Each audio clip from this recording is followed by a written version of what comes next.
Ya, itu dia tadi akhirnya pembacaan putusan atau MK memutuskan sistem pemilu 2024 tetap dengan sistem terbuka dan masih bersama kami Kang Ferry Kurnia, Waketum Partai Perindo. Kang, terkait dengan kita sudah menunggu lama, akhirnya sudah dibacakan. Menurut Kang Ferry seperti apa putusan yang dihasilkan? Ya, alhamdulillah ya, ternyata MK sudah memutuskan dan ini memupus gonjang-ganjing yang Ya, memang sejak berbulan-bulan ini terjadi, ya, baik itu di jagat kepolitikan ataupun di partai politik itu sendiri. Sehingga ini sudah diputuskan bahwa kita menggunakan sistem proporsional dengan varian terbuka. Dan ini sesuai dengan apa yang memang sudah kita lakukan selama ini dengan menggunakan ketentuan dalam Undang-Undang 7 tahun 2017. Oleh karena itu kita tidak ada keraguan lagi untuk kita terus melangkah dengan sistem seperti ini, dan tentunya ini menjadi poin penting ke depannya kita melakukan berbagai upaya-upaya dan strategi-strategi ke depannya seperti itu. baik. Tapi terkait dengan opini-opini terkait pemilihan tertutup dan terbuka. Menurut Kang Ferry seperti apa? Misalkan yang tertutup mengatakan bahwa tertutup lebih baik karena A, B, C. Terbuka lebih baik dengan A, B, C. Menurut Kang Ferry mana yang sebenarnya lebih baik? Enggak, sebenarnya tidak ada yang lebih baik atau tidak ada yang memang kurang baik seperti itu. Karena masing-masing sistem pemilu ini itu punya kelebihan kekurangannya. Terutama terkait dengan soal sistem proporsional ya. Baik itu terbuka atau tertutup punya kelebihan kekurangannya, tertutup juga punya kelebihan kekurangannya. Jadi ini kan tinggal bagaimana. Tadi catatan pertimbangan dari Mahkamah kan juga sangat jelas bagaimana partai politik punya satu catatan yang sangat penting untuk adanya proses-proses menghasilkan proses demokrasi yang lebih baik seperti itu. Tahan dulu Kang Ferry, kita akan ke gedung MK untuk mendengarkan konferensi pers. Tidak perlu terlalu sering dirubah, ya kan? Lalu penguatannya itu dilakukan beberapa tahun sebelum pelaksanaan pemilu. Jadi kami memandang positif sekali, dan inilah yang memang menjadi harapan ya merupakan sebagian besar masyarakat Indonesia. Tadi ada dissenting opinion, itu merupakan kelaziman ya dalam praktek beracara di MK dan kami menghormati. Nah, setelah ini tentu kita semua lega dan bisa langsung ya masing-masing pihak bisa mengikuti tahapan pemilu selanjutnya ya dengan penuh konsentrasi. Kalau kemarin Pak sampai hari ini kita mendapat telepon ya, dari berbagai daerah yang intinya rekan-rekan belum tahu mau berbuat seperti apa ya, baik para pemilih maupun para calon belum tahu karena sistem pemilunya belum jelas. Dengan kejelasan hari ini maka kita berharap proses tahapan pemilu bisa terus bergerak dan yang namanya aspirasi ya kemudian proses demokrasi rakyat terus berlanjut dengan baik. Mungkin itu dari saya. Ada tambahan Pak Supriyansa? Udah. Ya, kawan-kawan semuanya, hari ini saya sudah diputus tadi dan dinyatakan ditolak secara keseluruhan. Ini menandakan bahwa proses pemilu yang akan dilaksanakan pada tahun 2024 ini nanti akan dilaksanakan dengan sistem proporsional terbuka. Ini memberikan gambaran kepada seluruh rakyat Indonesia bahwa kedaulatan ada di tangan rakyat dan rakyatlah yang akan menentukan nanti siapa yang akan dipilih wakil-wakilnya yang akan duduk di DPR provinsi, kabupaten dan sampai di pusat. Nah, saya kira pada hari ini sudah terjawab beberapa hari kita menunggu semuanya apa gerangan dalam putusan ini, dan ternyata putusan baru saja diketok palunya oleh majelis dan kita dengarkan secara bersama.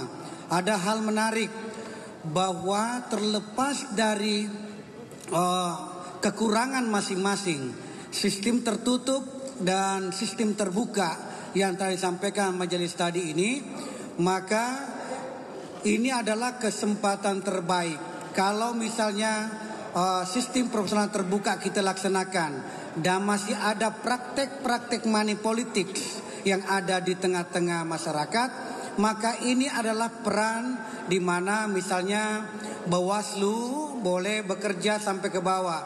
Dan ada hal menarik lagi bahwa ketika ada yang ditemukan langsung dia dicopot dari pencalonannya jika ada yang bermain-main dengan money politics. Bahkan lebih daripada itu ada yang digambarkan tadi majelis pada saat membacakan pandangan MK, yaitu bahwa jika ada yang ditemukan bermain money politics, maka tidak menutup kemungkinan diajukan untuk dicabut izin daripada parpolnya. Saya kira ini adalah sebuah pendapat-pendapat yang disimak tadi ini dan merupakan perbaikan ke depan. Kesimpulannya bahwa sistem terbuka masih banyak kita harapkan lebih perbaikan di tahun-tahun mendatang atau di periode-periode ke depan, bahwa sistem terbuka jauh lebih baik dibanding dengan sistem proporsional tertutup, karena ini adalah memberikan kesempatan kepada rakyat untuk memilih calonnya sendiri. Ini juga mendekatkan rakyat kepada pemilihnya. Kalau sistem tertutup, maka rakyat kadangkala tidak bisa mengetahui siapa yang menjadi wakilnya, karena yang memilih untuk calon tertutup ini adalah pihak partai politik.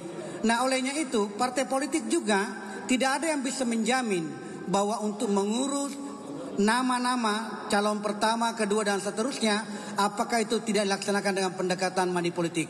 Nah, saya kira juga ini adalah plus minus semuanya. Saya kira itu dari saya dan Pak Ibu Rahman, dan berikutnya selanjutnya saya serahkan kepada Al-Ustadz Al-Habaib Al-Abu Bakar Al-Habsyi. Rakyat seluruh Indonesia bergembira. Ternyata demokrasi Indonesia masih hidup dan menyenangkan. Saya yakin dan percaya nanti demokrasi akan terasa enjoy, gembira, dan terasa pesta. Semua caleg-caleg di Indonesia yang di beberapa nomor-nomor yang menantikan dengan tegang, yang siap untuk bekerja jadi nggak bekerja, selesai sudah hari ini. Hari ini hari raya para caleg se-Indonesia. Ya, boleh dikasih aplaus dong kawan-kawan sekalian. Alhamdulillah MK hari ini sudah memberikan keputusan tentang sistem pemilihan umum. Wah, berkelas sudah. Ya, dan ini sangat ditunggu-tunggu. Yang selanjutnya putusan MK ini yang menolak permohonan. Ya, pemohon menunjukkan bahwa sistem terbuka telah sesuai dengan konstitusi. Ya, hal ini tentunya memperkuat tafsir ketentuan pasal 1 ayat 2 Undang-Undang Dasar 45. Ya, berada di tangan rakyat. Ya, di sisi lain, ya hadirin yang berbahagia, ini pastinya sambutan gembira ada di seluruh partai. Oke, gembira semua, Gerindra, Golkar Gerindra, dan semua Gerindra. Dan saya yakin PDI pun yang sangat dewasa dan matang, sungguh pun dissenting, dia pun gembira karena ini pilihan demokrasi. Oleh karena itu, hadirin yang berbahagia, semoga pemilu berjalan dengan baik dan partai berlomba dengan jurdil, tidak ada kecurangan dan sebagainya.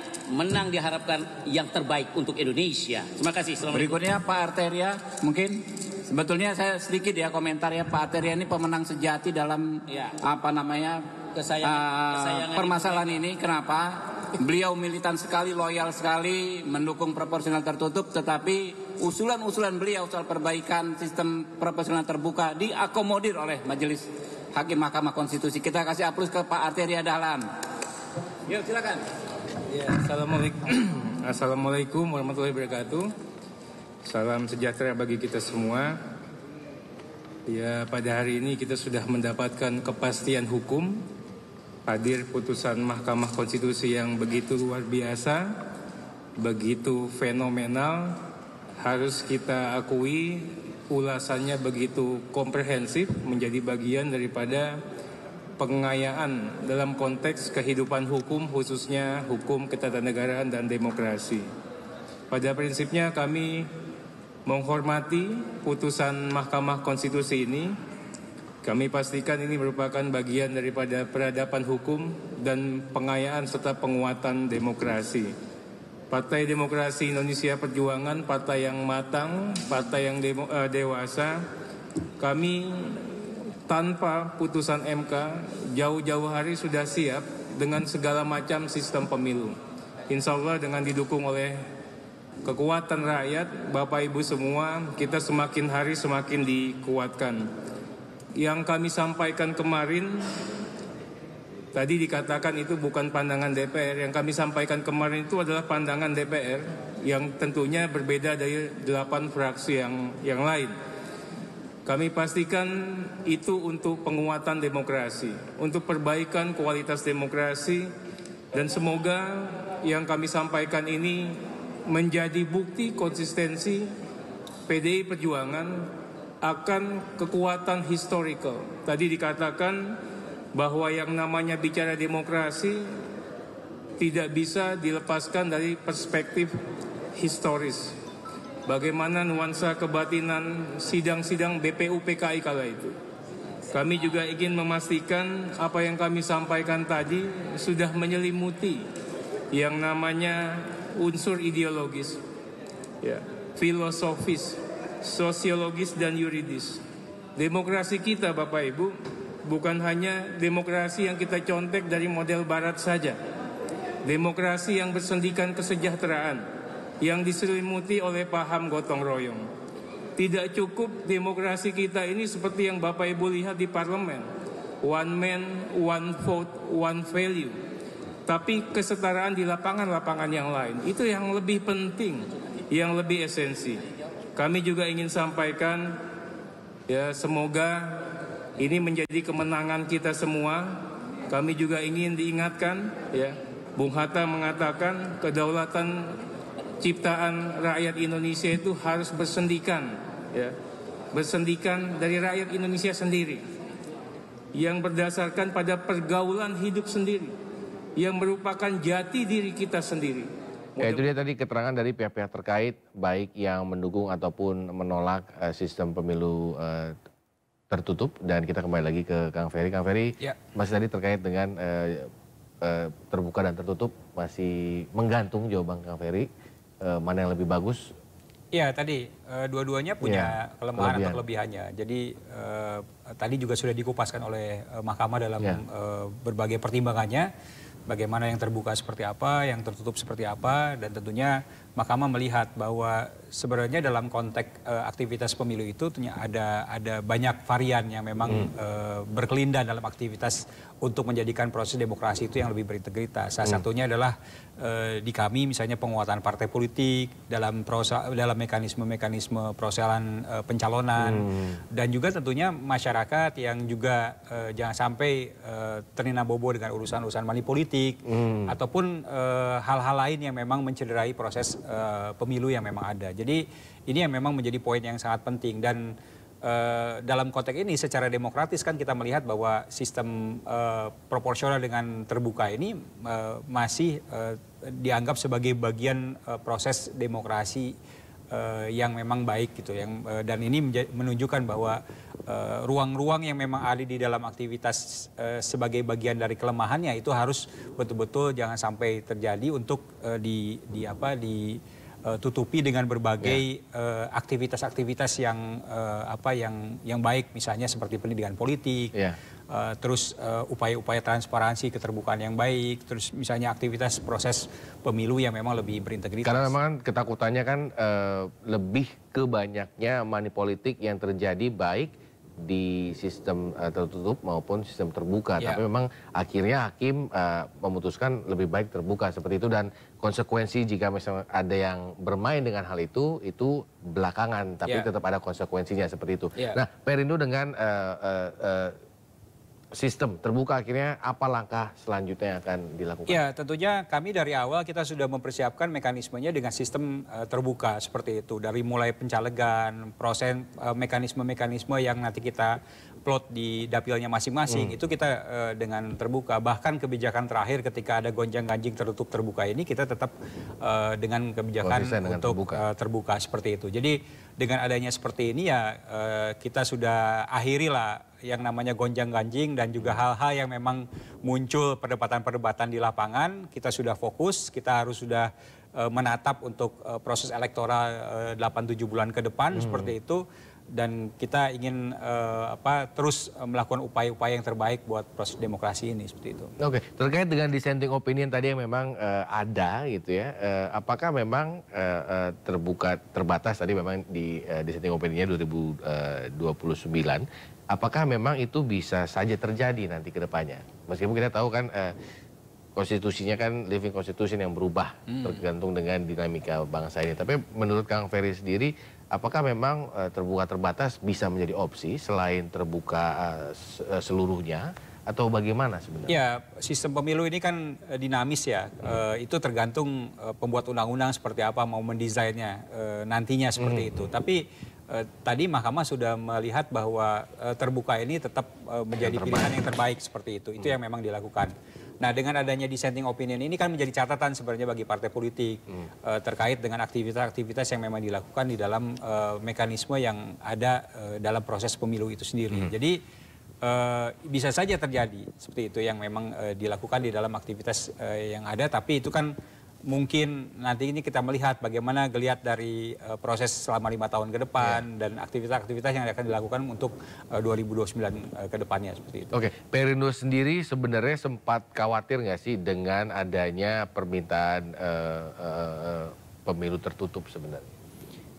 Ya tentunya karena memang persiapan kita adalah dengan sistem proporsional terbuka, ya tentunya kita harus desain dengan itu. Tapi kita harus menghadapi berbagai kemungkinan-kemungkinan, maka tentunya ya kita semacam menyepakati lah, atau semacam kita melihat bahwa sistem pemilu itu ya memang yang terbaik adalah yang memang sekarang sedang berjalan seperti itu. Jadi walaupun demikian, kalau toh memang tertutup, kita juga harus siap dengan kondisi yang ada seperti itu.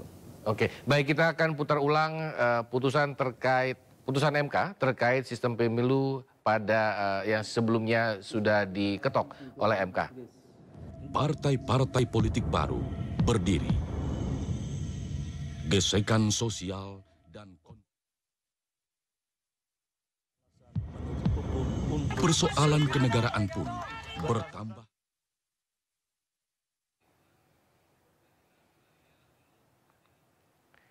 Ya baik, kita masih memiliki kendala visual nampaknya. Kembali lagi ke Kang Ferry, sekali lagi terkait dengan hasil dari yang diberikan. Perindo sudah sesiap apa atau berapa persen kesiapan Perindo untuk menghadapi pemilu terbuka tahun depan?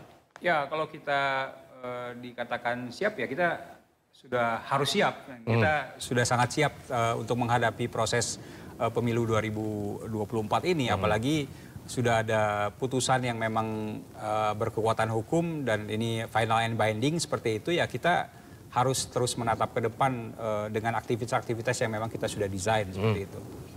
Berarti tidak akan ada kekhawatiran, tapi sebenarnya apakah Kang Ferry mengiyakan bahwa memang sebenarnya sudah sejak lama money politik itu sering terjadi di politik di tanah air? Ya, kondisinya ada oknum-oknum yang memang bermain terkait dengan soal seperti itu. Dan itu kan dibuktikan dengan kasus-kasus hukum yang memang terjadi seperti itu. Ya, ke depan kan kita ingin berharap bahwa proses demokrasi ini sehat ya. Demokrasi ini berintegritas. Kita ingin juga pemilu ini riang gembira seperti itu kan.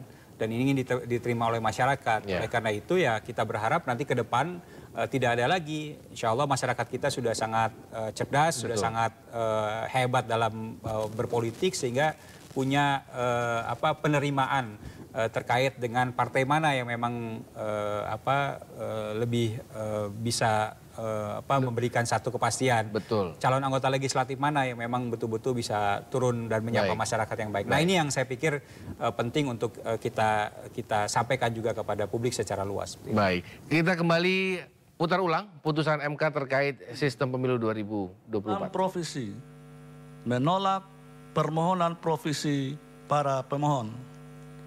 Dalam pokok permohonan menolak permohonan para pemohon untuk seluruhnya.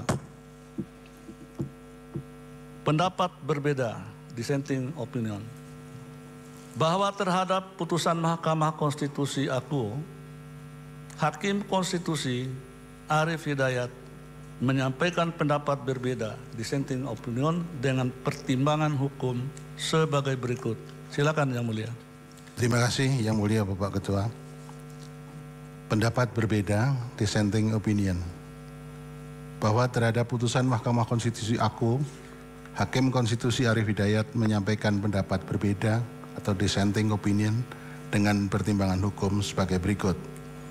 Menimbang bahwa pemohon mendahulukan pengujian terhadap beberapa pasal Undang-Undang Nomor 7 Tahun 2017 yang kemudian singkat Undang-Undang Pemilu sebagai berikut dianggap telah dibacakan. Menimbang bahwa secara umum isu utama dalam permohonan pemohon terkait dengan konstitusionalitas sistem proporsional terbuka sebagaimana termuat di dalam pasal-pasal dianggap dibacakan. Dalam menjawab isu hukum utama permohonan pemohon dimaksud kita harus melihat betul dari perspektif ideologis, filosofis, dan sosiologis yuridis mengenai sistem demokrasi yang kita anut, yaitu demokrasi Pancasila, khususnya sila keempat yang menyatakan kerakyatan yang dipimpin oleh hikmah kebijaksanaan dalam permusyawaratan perwakilan. Pada kesempatan pembacaan yang saya bacakan hanya dalam perspektif ideologis filosofis. Untuk perspektif yang sosiologis yuridis. Ya Kang Ferry, terkait ini tadi kita putar dissenting opinion, menurut Kang Ferry seperti apa? Ya, tadi ada perspektif dari Hakim Konstitusi ya, Pak Arief Hidayat menyatakan ada sistem proporsional terbuka terbatas ya. Itu perspektif yang saya pikir juga bisa saja terjadi dan dilakukan dalam sebuah mekanisme sistem pemilu yang ada di berbagai negara seperti itu. Bahkan sistem pemilu dengan mix campuran antara proporsional dengan mayoritarian, pluralitas mayoritarian itu juga terjadi. Misalnya sistem member mayoritarian atau sistem mix member proporsional, mix member mayoritarian. MMP itu juga dilakukan. Nah itu banyak varian-varian dan itu tergantung dari negara-negaranya seperti itu. Nah bagaimana mekanismenya. Nah tapi kan catatan mahkamah tadi menarik dalam pertimbangannya bahwa ini dilihat secara komprehensif dari mulai original intent yang ada sampai bagaimana mekanisme proses pembuatan undang-undang dikaitkan dengan konstitusi yang ada, ternyata memang proporsional dengan varian terbuka tetap demokratis. Ini menjadi bagian penting yang harus dibaca sebagai satu intisari dari putusan tersebut. Meskipun memang tadi terbatas mungkin masih bisa dilakukan di 2029 nanti ya. Tadi kan ajuannya di 2029. Iya, betul. Ya, memang untuk 2029 tadi dissenting opinion-nya adalah seperti itu. Baik, terima kasih Kang Ferry sudah bergabung bersama kami pada siang hari ini. Sudah cukup lama kita menanti akhirnya putusan dari MK terkait dengan sistem pemilu yang akan kita anut 2024. Ya, sudah tidak ada keraguan lagi. Kita jalan terus. Tetap jalan terus. Selamat siang, Kang Ferry. Sama-sama. Terima kasih. Terima kasih.